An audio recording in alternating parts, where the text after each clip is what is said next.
আগেই ভালো ছিল, এই কথাটা কেন বলতেছেন? এই কথাটা কেন বলছি, আমাদের মেয়েদেরকে এখন কোনো নিরাপত্তা নাই। মিথ্যা মামলা দিয়ে আমাদেরকে মনে করেন জেলা ছাড়াইতেছে। শুধু শুধু সাধারণ মানুষেরা মনে করেন যে ভয় ভীতি দেখাইতেছে। কতটা প্রমাণ রয়েছে যে অনেক আপনাদের মিথ্যা? প্রমাণ আছে, আমি নিজেই ভুক্তভোগী। আমার থেকে মনে করেন একে 4-5 বার ধরে পিটাইছে। আমার নিজে থেকে মনে হয় বিএনপি চাঁদাবাদীরা আমাদের অনেকবার টাকা খাইছে। আমি নিজে একজন ভুক্তভোগী। আপনার কি হয়েছিল সেই বিষয়টা একটু বলবেন? আমার কিছুই হয় নাই। আমি মনে করেন যে সাধারণ আওয়ামী লীগের একজন কর্মী ছিলাম। আওয়ামী লীগ কেন করছি, এই কারণে আমাকে মনে করেন যে আটকায়া মনে করেন যে বিএনপির লোকজন টাকা খাইছে এবং আমার পেটের বাচ্চাও নষ্ট করে লাইছে, পেটের বাচ্চা মাইরা লাইছে, 4-5 বার ধরে পিটাইছে।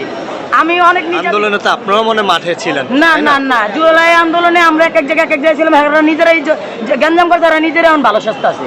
জুলাই আন্দোলন হেরা নিজেরাই করছে, আমরা ছিলাম না। হেরা নিজেরাই মাইরা আর কি, হেরা নিজেরাই মারছে, নিজেরাই এখন ভালো সস্তা আছে। কিভাবে আপনি বললেন যে আমি কনফার্ম, আমি 100% কনফার্ম যে আমরা এই জায়গায় ছিলাম না।